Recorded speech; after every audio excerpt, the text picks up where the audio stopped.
probably before we learned that we are a separate self, or I guess began imagining that we're a separate self,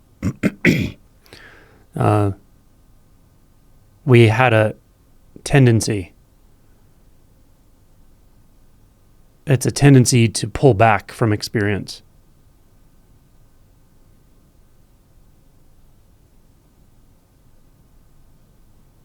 And this tendency underlies all suffering, or to use a different term, unsatisfactoriness. It also underlies resistance, avoidance, hesitation, psychological forms of fear, doubt, self-doubt.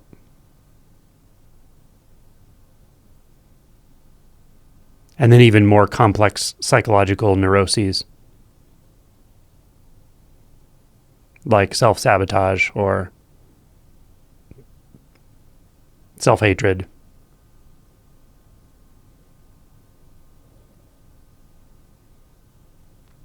It also underlies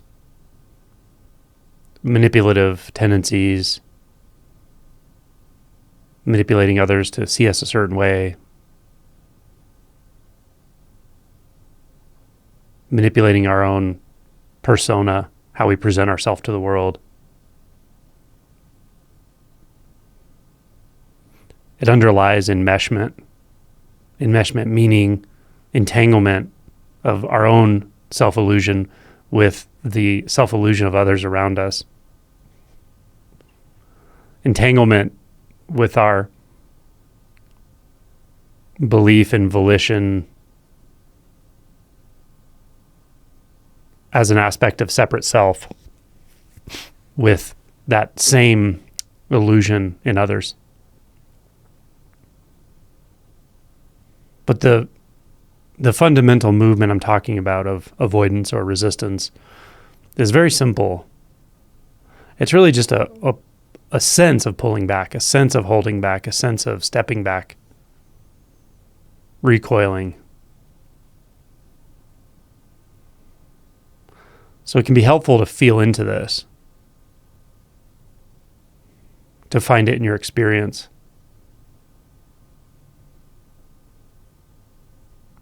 The feeling of it. It's more of a feeling than a thought or an image. I'd even say it's more of a feeling than a physical movement of the body, although it certainly correlates with physical movements. And it correlates with mental processes, but it itself is more like a sensation, a holding back or pulling back.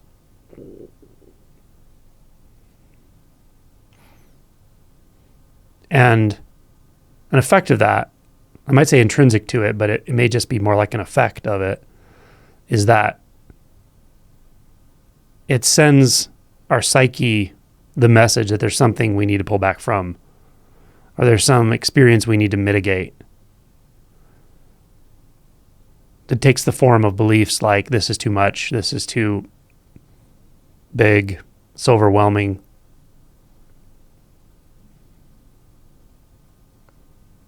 It also leads to like garden variety judgments about the external world, judgments that are ongoing to keep a sense of separation ongoing.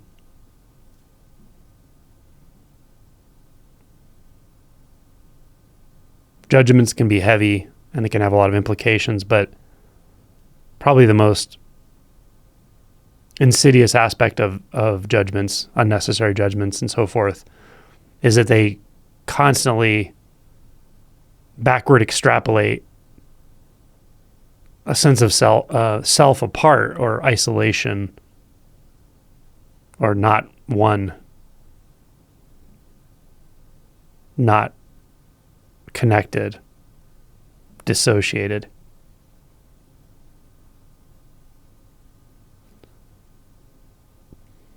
We can talk about this pulling back, this tendency to pull back in terms of dissociation, although I think dissociation is a little bit more of it's a slightly more complex mechanism in consciousness, in the way we use thought and consciousness, but it's certainly an outgrowth of it. So this this pulling back that I'm talking about, I think really is what all this comes down to in the end. In fact, when I'm interacting with someone who has the subtle self sense, or the framework of self dissolving, which is a very strange place to be, but it happens. What's really left on the other side of that is actually a rather intense feeling. It can feel like pulling back, but it also often feels like reaching out, reaching for something. And those go hand in hand, obviously. The sense of pulling back from a world is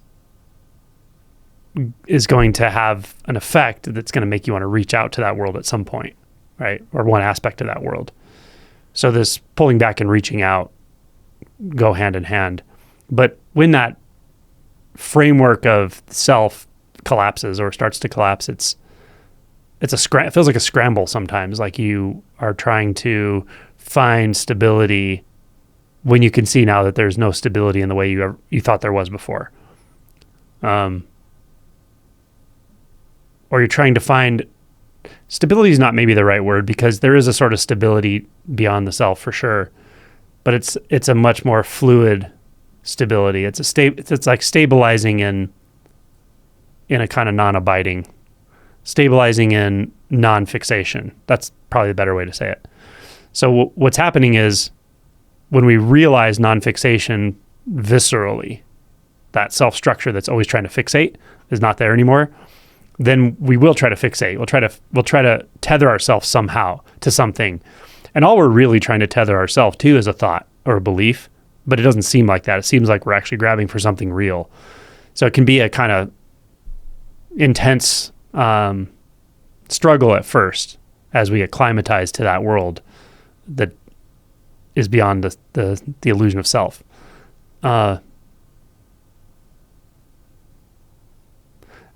And then we have an opportunity to come face to face with that fundamental misperception of the sense that I need to do something about experience. Like I need to back away from it to figure out what to do about it. That I need to mitigate experience at all. That's the illusion. That's the fundamental illusion. But really we do have to kind of go on this journey to get to a place where we can confront it directly. Otherwise, there's just too many mitigating illusions in the way. The illusion of duality, the illusion of subject and object, the illusion of a separate self, the illusion of separate objects and separate people, the illusion of a physical world, a form, all of that. Those are very insidious illusions. They're powerful. They're all psychological, essentially. They're made up, but they're strong, especially when they're nested and interwoven with one another. So we can get a taste of this, what I'm talking about, before all of those illusions fall, but it won't be that clear. It won't clarify. It won't be an ongoing experience or an ongoing realization. But after these illusions fall, then it can actually be an ongoing realization. The realization of no need to move away from experience. There's no need to mitigate anything, really. In the relative sense, certain experiences will be mitigated, but that will happen spontaneously.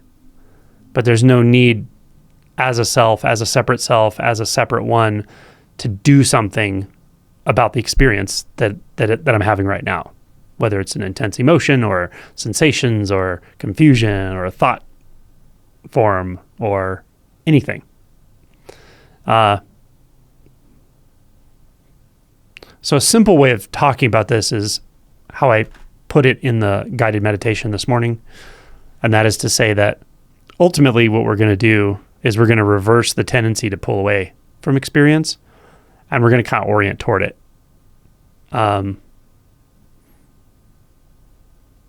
Adyashanti has a nice way of talking about this. He would say that underneath everything, there's this kind of big no. We're trying to say no to everything. No to emotions, no to this, no to that, no to you, no to me. Just kind of like no. That's what I mean by this pulling away, because when we sense that we're able to pull away from something, we're also pushing it out there. That's the fundamental movement. And then we start grasping again. So it's like pushing and pulling, grasping. But it does ring true that it's underpinned by this kind of no, just saying no to experience. But this reversal that I pointed to in the guided meditation this morning is when we, through insight, through realization, and through calming a lot of the tendencies to push and pull and struggle and react and all that, we're left with the ability to actually orient toward everything. Please excuse the terminology of away from and toward, because those could be considered dualistic. I just don't have better language for this. But we're able to actually feel into what it means to stop fighting our experience all the time, to stop saying no all the time, to stop struggling with ourselves all the time. And that's fruition of practice. It's fruition of realization. It's a simple thing too. It's actually, you could say it's almost anticlimactic. It's not a big deal, but it also is a big deal. It's the end to your own personal struggle and your own personal suffering. And it's also a kind of beginning to a practice, I could say, maybe, that's kind of asymptotic, meaning the practice can go on forever, like in a way, like in the relative, through this lifetime. And any remaining tendencies to pull away, any remaining tendencies to fabricate, any remaining tendencies to construct something false, and they can be there. The tendencies can be there, but they will dissolve as you move toward everything, right? As you move into and toward all experiences. And those tendencies will get more and more subtle. They don't tend to just shut off like a faucet, and then there's no tendencies to divide, no tendencies to say no resistance at all ever again. It's not really like that in my experience, and I've never seen it like that with anybody alive today. So it's like more like I said, asymptotic. It's like you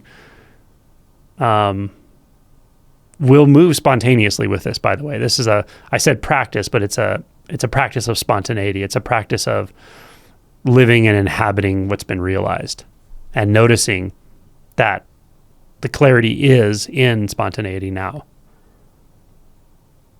The clarity is in effortlessness. When we realize that all effort was based in delusion, all effort was based in primarily trying to mitigate experience, to get away from intensity of some kind. And then we build a bunch of other complex movements on top of that.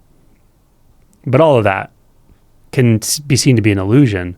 That effort, that volition, that sense of separate self, that sense of separate individual will is all really an illusion. And now the spontaneity is primary. The natural movement is primary. The simplicity is primary. This could be called innocence, because you really are innocent. The expression is, ultimately, all expression is spontaneous. It's also synchronous in a sense, in that we can still perceive in the relative, or let's say the conventional, we can still perceive coming and going and duality and separate people and so forth. You don't lose the ability to communicate as if I'm separate from you. I have certain characteristics you don't have. I have a history you don't have, right? You don't lose the ability to communicate in that way. You can just see that it's fundamentally untrue. However, now with this willingness to move in a kind of synchronous way with the simultaneity of everything, all the causes and conditions appearing, coming together, working together perfectly, seamlessly, you can just be that, inhabit it, don't fight it. And it's rather enjoyable. It's like a magic trick. Every moment is like a magic trick. The universe is doing a magic trick, or reality is doing a magic trick.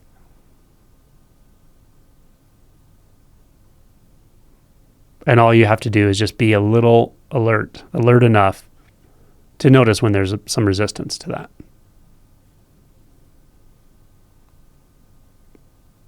When I say, I have to give a lot of caveats when I talk about this kind of stuff. When I say you just have to have a little bit of alertness or just be alert enough, that doesn't mean you're dissociating most of the day, because at this stage you should not be, you won't be. You're going to be extremely present most or all of the time. But the alertness that I'm talking about is a kind of reverence, actually, for the power of delusion. that this is a magic trick, but there's also this strange magic trick of thought identification, and the fact that billions of humans can be under that hypnotic spell and sharing it with one another all the time, or almost all the time. That's another kind of magic trick. So having a sort of reverence for the fact that the forces of delusion are strong, and that one should never consider themselves beyond the reach of delusion.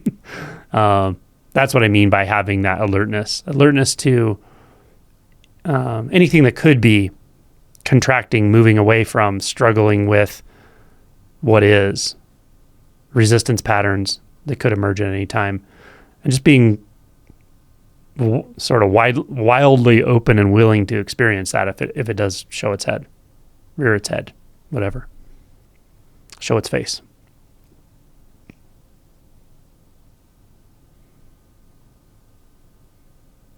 So it is very interesting and paradoxical that in the end, the instruction or the attunement is so simple. Just move toward.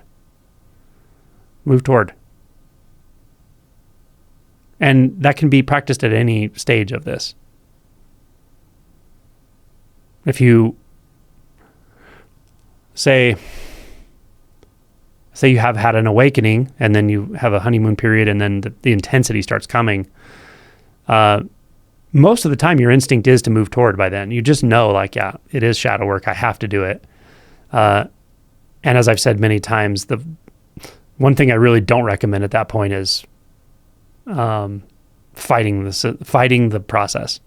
It's really uncomfortable to try to dissociate from the process at that point. So there will be a period when you're in this kind of shadow work phase where moving toward is really uncomfortable. But you've been given this insight, this awakening, that shows you that fundamentally everything is truly okay, including when it's uncomfortable, including when it's really uncomfortable. It's still okay, including when you feel resistance, like in every direction. You feel like you're made out of resistance sometimes. It's still okay. Just move toward it. Move toward the resistance. And things will take care of themselves. They may not take care of themselves in the time frame you would hope for. They may not conveniently take care of themselves for your next, in time for your next project or eventuality in life that you want to hopefully be completely clear for, or whatever it is. We get ourselves in all these strange spaces in our mind about this stuff, but it will clarify itself, and it will take care of itself. And you're just called to move toward whatever it is that's actually occurring, happening, appearing. This takes care of so much. And it dispels a lot of illusions. Because you can only move toward what's here, if that makes sense. Like, you can only close the distance in reference to what is already appearing in your experience, is already noticed in your experience.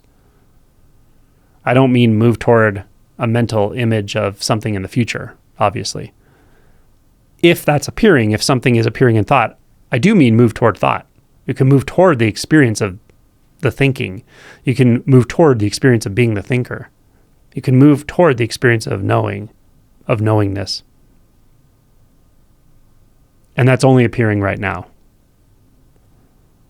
So I just said close the gap. I kind of like that. Because moving toward, again, can sound dualistic. And this could be interpreted as dualistic, or it could be practiced from a place of struggle and force and self-doubt and self-criticism when you can't move towards something. I don't mean that. It is more like closing the gap. Just noticing that you can close the gap. Noticing you can move toward. And sometimes moving toward just requires a sort of surrender. Stopping. Taking a breath. Feeling what's already here. Sometimes moving toward is realizing, like, actually stopping trying to move away from.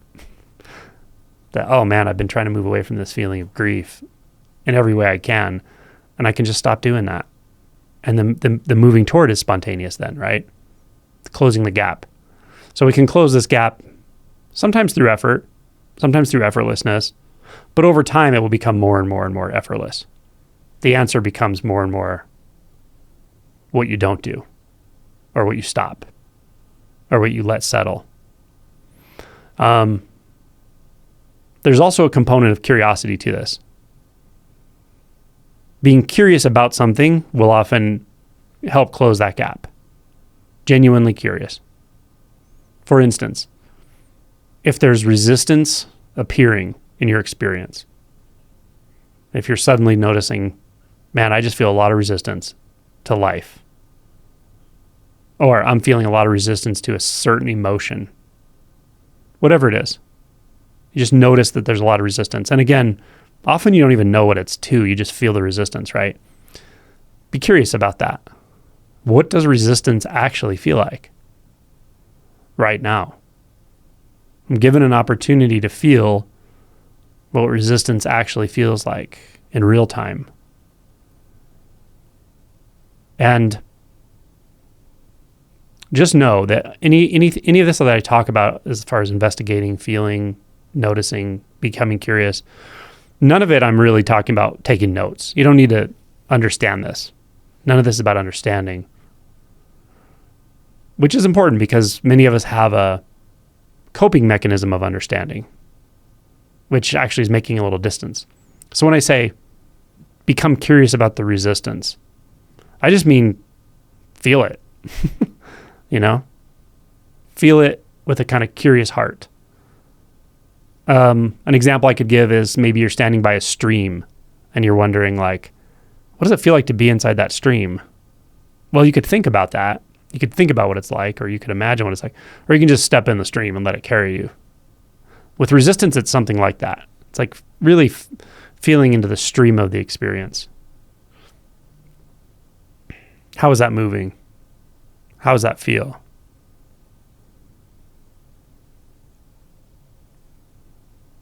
You often don't even have to ask, what am I resisting? It'll settle to some degree, or maybe to a large degree. You can ask, what am I feeling, if you want to? What am I resisting? What am I not wanting to feel? Because often resistance, and from what I find, resistance is often to an emotion. We're often resisting an emotion of some kind. And sometimes the story is, or the narrative around it is the entry to that. But ultimately we find an emotion, usually. The other thing resistance can be in regard to is resistance. So for instance, and this sign that this is happening is often a lot of like self-deprecation or like beating yourself up for having resistance. Yeah. Like, why can't I just feel it? Like something like that.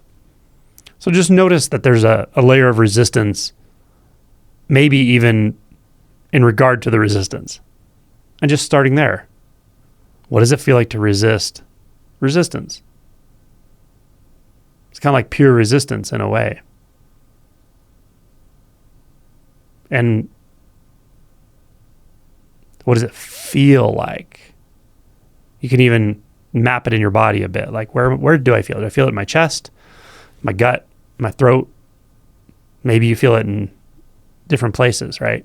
Often, what I find is, as the ability to feel into things in more subtle ways evolves, I find that there are patterns to sensation.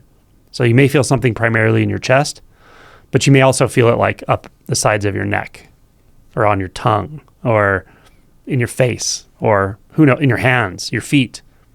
They also can have patterns of temperature, like you may feel warm or cool with a certain emotion or sensation. So just noticing all that can be helpful. Again, it's not analysis, it's just noticing. That it's like, oh yeah, there's this density in the middle of my chest. But if you just kind of become curious, is there anything else here? Oh yeah, it actually does connect to something else. I can kind of feel it in my feet or whatever. I think that's helpful. I think it's helpful because it really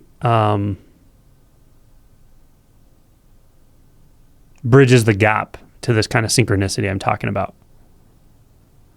It's kind of like the more you feel in any given situation, the more in sync you're going to be with all of the causes and conditions. And the more, by more, I just mean a more of an open aperture instead of focusing attention in a very directed way to one part of your body. So becoming curious about resistance is helpful. It's very helpful. Maybe you can't even find curiosity, right? If there's enough resistance, because curiosity in one way of thinking about it is actually the opposite of resistance. So it's possible that even curiosity can be challenging at times. Like, I don't want to be curious about it. I don't want to learn about it. I just want this to not be here. Yeah. And sometimes you just have to accept it. That, okay, it's just here. There's this massive resistance right now that's saying, no, don't want it. Don't want this. I don't even know what I don't want. I just don't want it. Right? We've all been there. So sometimes you may not be able to even cultivate any curiosity, but what you can do is recognize that it's already here. The resistance is here. You don't have to find it. You don't have to close the gap. It's here. So just feel it. That's it.